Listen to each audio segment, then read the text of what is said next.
Good evening, everyone. I'm Frank Novak, and this is Point of Reference. Tonight, we talk with the two candidates vying for the Senate seat in the 1st Essex District, and by a coin toss between Republican challenger Sean Toohey and Democrat incumbent Kathleen O'Connor Ives, Sean Toohey is first. Welcome to the program, Sean. Welcome.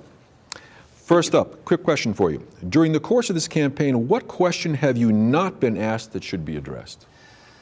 I'm not so sure it's the biggest question I would rather people focus on is the economy, sales tax, and income tax. I think as I campaign throughout the district, that is a critical component that people have been asking over and over again, and that message basically from myself has been resonating throughout the 1st Essex District. There was an opportunity to roll it back to 5%.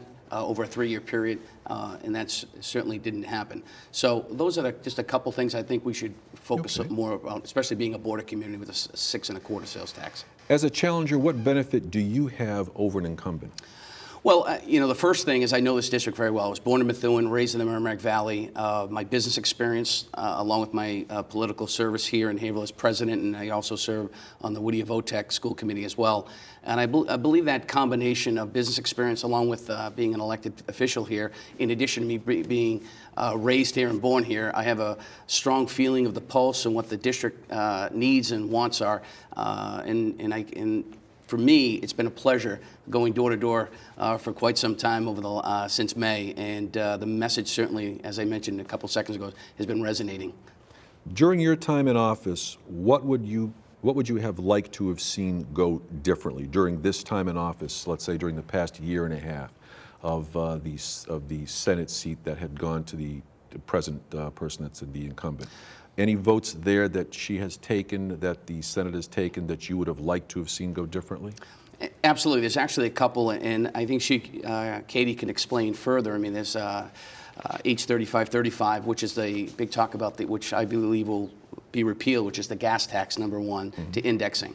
Senator Tarr, minority leaders, filed an amendment to change that and end that, and the vote was taken where my opponent, voted against that, along with the exemption for the gas tax for the municipalities, which we all know, plowing our streets, et cetera, is a critical component and ultimately pushes back and has a rippling effect on property taxes and really hurts the community. In addition to that, local aid, there was an opportunity to have surplus in FY15 for local aid to be sent as a one-time payment, and that was voted. My opponent voted against that as well. So I'd say local aid, the gas tax that come to mind right now. There's a couple others that I would disagree on, but I'm sure she'll clarify and give that information. Your proudest accomplishment while in government service? There's so many. I think, as a school committee president and as a member for the last 11 years, hiring a superintendent is a critical component. I've been on here 11 years. We've seen several superintendents that you know, Frank. I think Jimmy Scully has been the best I've had since we've been here, and he's been able to stabilize the district quite a bit.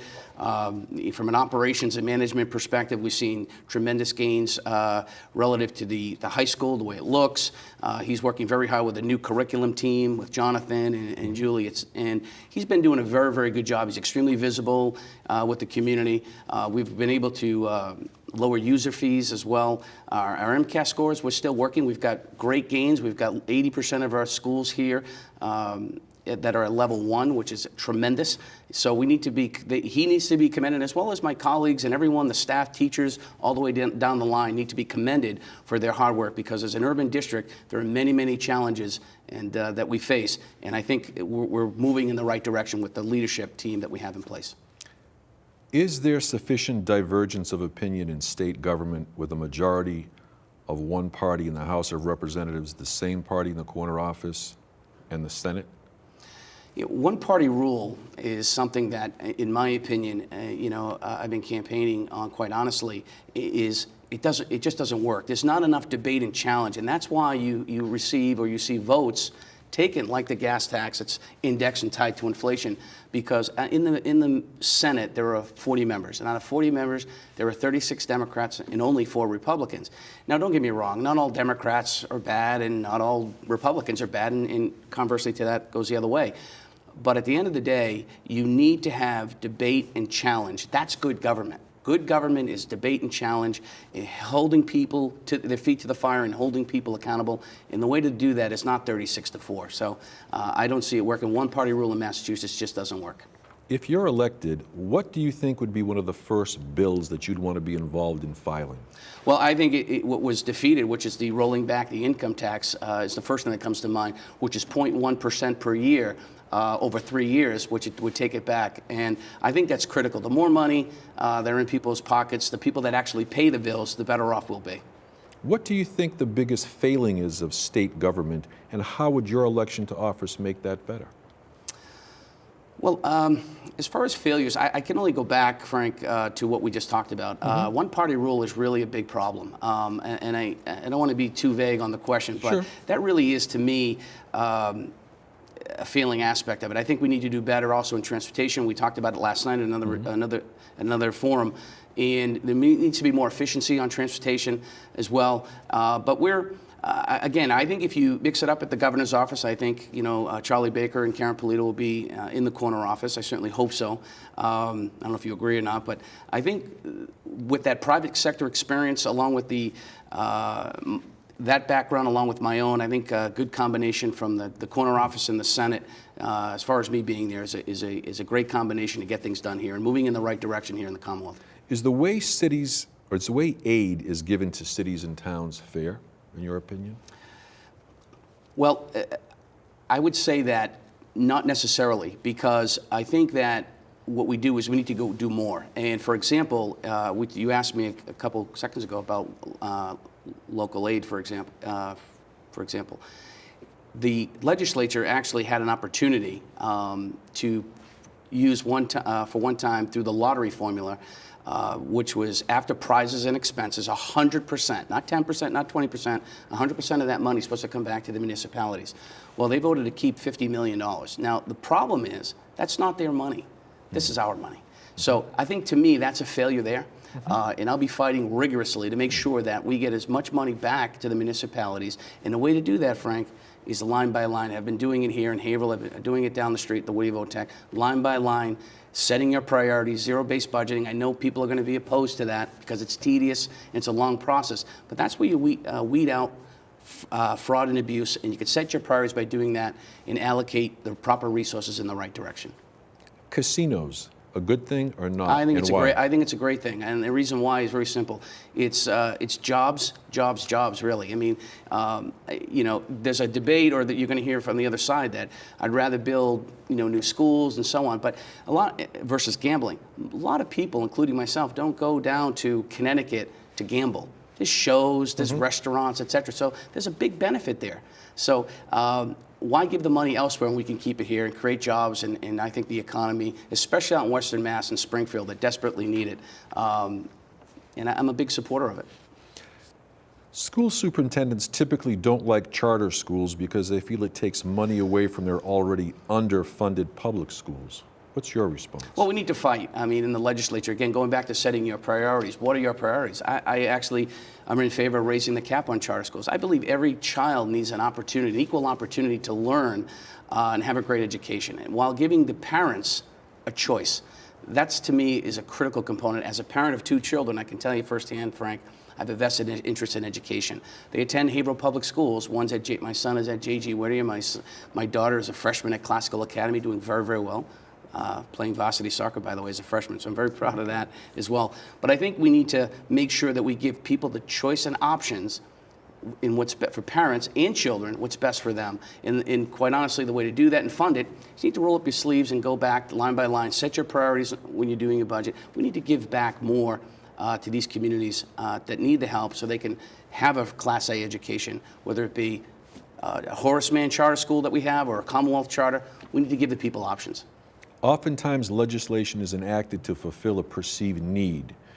What has been the legislators' problems in being able to foresee ramifications of exploitations of things like the abuse of EBT cards and free cell phones? I'm not so sure I understand the question. Well, I'm talking about the ramifications here where the legislation is enacted because they think there's a need for this. Yep. And if there's a need for that, that's okay. But they don't anticipate, the legislation that they file doesn't seem to anticipate or have safeguards for the exploitation of using these benefits in the wrong way? Yeah, I think sometimes, and this is where, going back to born here, raised here, I understand the dynamics of this district, and I see firsthand when I go to Market Basket and so on. As a candidate, the reason why I'm a good fit, because I know the district, I know the Commonwealth, and I see the abuses, and it's unfortunate that sometimes legislators don't see the big picture, or maybe they're just out of touch. I can assure you that I'm in touch. I'm on the ground here, and I'll always be on the ground. And constituent services is number one. And the reason I say that is simply because of the fact that I know what happens in my communities, in my district. So I see those ramifications day in and day out. You know, my wife and I, we're self-employed, we're a working family, and we understand the challenges that people face. And I just want to add something too about the ramifications on this EBT fraud and abuse, because a lot of people use this as a platform and really don't have a lot of substance behind it or meaning. You're talking about a person that grew up in the Merrimack Valley from a mother. My mom passed away last year, but when we were very young, I remember going to Demoulas, not Market Basket, and it was about my son's age, 9 or 10, I can't remember. And I remember at one point, my parents were divorced when I was 2, and she was in the cash register, she was cashing out, and I remember pulling up on her jacket and saying, "Mom, why are you paying with Monopoly money?" So that's food. Those were food stamps, of course. So the reason I say that, my mother was a Democrat when I was growing up, and I just never forgot that, and I never will. And the reason I tell you that story is not to feel bad for me by any stretch, but it's to tell you to know that I understand the dynamics. And what bothers me the most is that when people are abusing the system, they're taking away from people like my mother. So that's the point, and that's what bothers me the most. So it's a high priority for me. I think it's a high priority for the Baker-Polito ticket, and like I said earlier, we're going to be working well in that area. Just a couple of minutes left, but let's go to this question. Lynn is an old New England former mill town, much like the areas in the district that you seek to represent in the Senate seat. Indications are that they've had to deal with a federal directive resulting in a staggering influx of illegal alien families with kids that the city has been mandated to deal with and has had a devastating effect on their budget. What proactive steps do you think you'd be able to take so that the communities you represent wouldn't be blindsided in the same fashion? Well, this has been a really hot topic, and I really get frustrated when people politicize the issue with illegal immigration. I mean, it's really a federal issue. I mean, I hate to sound this, but we need to seal up the borders. And quite honestly, on the federal level, I was very disappointed when President Obama was in Texas and Governor Perry, when he was visiting there, didn't take the time to visit the border to see what the policies that he's following and generating is failing this country. But at the end of the day, we need to take care of the people that come here, but we can't penalize the people that have come here the right way. Right. So I'm hopeful that the on the federal level that they will be able to truly get serious or more serious about sealing up the border to make sure that communities like Lynn or Haverhill or First Essex or the Commonwealth are not facing these tough challenges. And unfortunately, what it's done is really pitting one person against the other. And at the end of the day, we are all God's children, and we need to be compassionate enough to take care of these people while they're here. But at the same time, we need to make sure that we don't penalize people that come here legally and do it right. Gotcha. Next question. Who do you consider as an inspiration to you who has been in government, either in history or presently? Well, to me, it's been inspirational to me on the president. It was Ronald Reagan's, from the president. He's been extremely inspirational. On a local level, my father-in-law, Bill Ryan, has been, someone who's been there for me and has shown me the things, what to do and what not to do. So, I appreciate all his support that has given me over the years. And he's been very, very helpful. The local newspapers described this campaign as being rather cordial between you and the incumbent opponent, and you've gotten to know each other, I would imagine, over the campaign season. Having said that, based upon what you know about your opponent, what do you consider their best attribute to be? I think Katie, I like Katie and have a tremendous amount of respect for her. I think she's knowledgeable. and I think she's a very nice person. I just think the difference between the two of us really on some of the fiscal issues and that and some of the choices she's made, and I just feel that as a candidate running for this office, I feel I'm the right candidate for this position. And again, it has a little bit to do with her, in my opinion, but not all of it. It really comes down 36-4. It doesn't work. I respect her a great deal, but it's time to move in a different direction. Quick hit questions. Last book read? Last book read was Good to Great. Your first job? My first job, Lorenzo's Clam Stand, Hampton Beach. Your favorite movie? Goodfellas. Your favorite food? Pizza. Your favorite subject in school? English. Your first car? 78 Dodge Dart. Very good. Sean Toohey, thanks very much for being here. We wish you the best of luck in the November 4th election. Thank you so much, Frank. Pleasure to be here. You bet. Thanks for having me. And we'll be back in just a moment.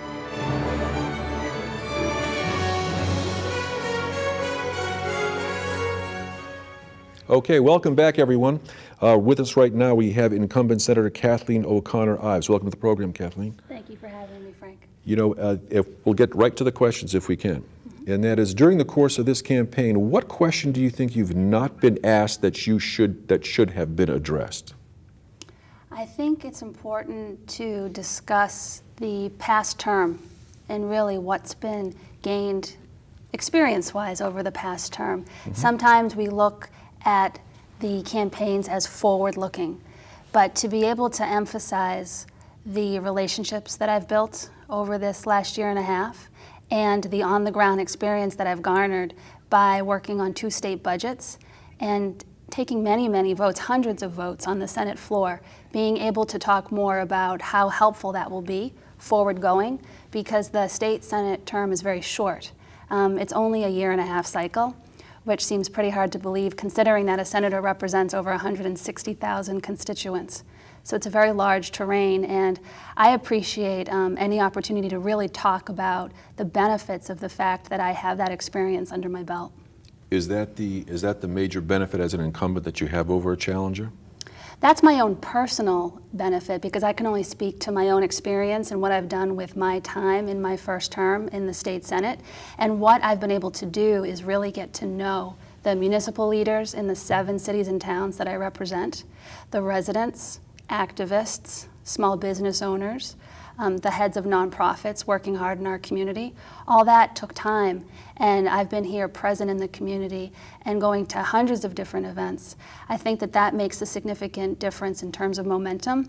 And the other thing that we've gained as an office experientially is we know how to work with the constituents in our community. And I'm very proud of that resident service work, because in our office we have helped hundreds of people with very complicated issues, whether it's mortgage issues, unemployment insurance, RMV issues, how to get into our public state colleges and universities, how do you deal with access to health insurance, and we've built systems in the office to help expedite those issues and problem solving. I've got a host of other questions. We're going to try to get to them quickly too, Sure. if I could. During your time in office, what vote would you have liked to have seen go differently upon reflection? You know, there have definitely been a lot of impactful and controversial votes, one of which was right out of the gate, we took up the transportation bill. And I was in the minority in voting against the gas tax. And in the state Senate, I was one of 3 Democrats to vote against that transportation bill. And we lost that vote. Unfortunately, we were in the minority and that bill passed. And the gas tax has now been increased to 3 cents, indexed to the consumer price index. Fortunately, there is a ballot question 1, which asks voters to put forth their preference on whether or not we should repeal that action. So it's another opportunity for us to take a crack at that. But that was very challenging, being on the losing end of that fight. Okay. Your proudest accomplishment while in government service? I think that I've learned it's very challenging to pass legislation, but what we did was twofold. In my first term, we were able to get photos put back on EBT cards. And they had been on, but they were taken off. And that initiative was first considered controversial as a Democrat. But it's now law, and it's being implemented by the Department of Transitional Assistance. And it's not a silver bullet to solve all the problems of fraud and waste, but it's definitely going to curb that EBT fraud issue. And the second thing was, I didn't know going in, but we had residents that were experiencing medical complications if they had suffered from dementia or Alzheimer's. And they were being overly prescribed medications that weren't meant to treat the ailment, but they were meant to sedate the person. And they were either having severe complications or dying, and their loved ones called our office. We filed a bill that had been refiled in the past and wasn't passed into law. We got the law passed in this session, a bill that I filed that called for informed consent from a loved one, healthcare proxy, or other caretaker before that medicine is prescribed. If re-elected, when you go back to office on that first day, what bill would you want to go ahead and file or be associated with it that you have in mind to be able to deal with then? One thing that was also successful is the legislature passed in this last session a bill to make it required that when new babies are born, any cardiovascular lung issues would be detected with a very simple, you get a clip on your finger, be able to tell your oxygen levels. It's great preventative medicine. So we made that basic, inexpensive test mandatory. I would expand that and make that a mandatory test for adults as well. It's a very basic thing that could detect, detect COPD, emphysema, a blockage, some type of circulatory event. And right now, it's just haphazardly applied. So I think that that could save lives. I think that that could improve people's quality of life if they have underlying medical conditions. And I think it could pass quickly. So I think sometimes, even though some legislation might seem minor, the fact that I'm confident that we could do this in one session is something I want to pursue. Okay. Is there sufficient divergence of opinion in state government with a majority of one party in the House of Representatives, the same party in the corner office, and the Senate? That's a very fair question because I didn't know until I went into the State House what that would be like. I come from a city council where party doesn't play a huge role. When I got to the state Senate, I found that there are 4 Democrats, 4 Republicans, 36 Democrats. And you would think that there would be a real overwhelming set of opinions. The reality is that there is a huge spectrum amongst the Democrats themselves. You know, I don't like labels, but you have progressive Democrats, you have moderate Democrats. I'm labeled as a conservative Democrat. And there is amazing diversity amongst those current 36 senators. What do you think the biggest failing of state government is, and how would your re-election to office make it better? I think that state government can do a much better job in terms of literally representing the priorities of residents. The reason why I chose to get into government at the local level first was because I felt like it should directly translate into the will of the people. And I still believe that state government isn't so far removed that there should be that disconnect. So whether we're talking about a bridge project in Methuen or a bridge project in Amesbury and Newburyport, if residents are concerned about something, it shouldn't be that arm's length interaction. You know, residents in Massachusetts should be able to directly communicate with the government that they're paying taxpayer dollars to make sure that there's a positive outcome. So my job is to make sure that the government isn't detached and is directly accountable to the voters. Is the way aid is given to cities and towns fair? I think that it's underfunded. The formula for local aid distribution is flawed in that segment that's for our school districts. That system is broken. The Chapter 70 component of local aid funding is overly complicated and hard for people to even understand to improve. Fortunately, in this past legislative session, the Senate and the House unanimously reconvened a commission to study that component, that school component of local aid, because they know it's broken and they know it's not fair. In terms of the municipal aid separate from schools, that needs to be funded at a higher level because it hasn't actually recovered since it was decreased from the Great Recession. In that line, I'd like to ask, school superintendents typically don't like charter schools because they feel it takes money away from their already underfunded public schools. Your response? The Senate at the end of the session took up a bill asking to raise the cap on charter schools. The Senate rejected that bill, and there were 3 important reasons why. One was we haven't fixed this Chapter 70 funding issue. And if we can't fund our Which is, if you could define that. So Chapter 70 is the money that goes both to our district schools and also to the charter schools because they receive that same money. So there's one pot of money, some of it gets allocated to the charter schools and some of it to the district schools. Because it's inadequately funded and overly complicated, what's really happened is we've developed a dissatisfaction with the funding that the public schools receive, and that's merited. But we've created two tracks, charter and district schools, and we have to fix the funding formula so that all of the students benefit. Fortunately, we have an auditor's report that was just completed, which is comprehensive and assesses it because right now the charter schools aren't necessarily on equal footing as the district schools because there are differences in terms of who they can accept and who they can't. And the reality is, if we sufficiently fund our district schools and create that robust curriculum that's so attractive about charter schools, the ability to have best practices and experimentation integrated. You know, I don't want to limit anybody's options, but we have to fix what's broken in the funding system. And what I've noticed is that special education funding in particular is not sustainably orchestrated because the transportation costs and the expense of the private special education options, which we offer, are extremely expensive, and it causes our municipal budgets to ebb and flow to such high peaks and valleys that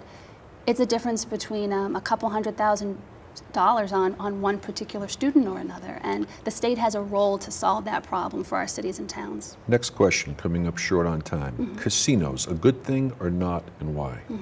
I wasn't in the legislature when that bill was crafted and passed.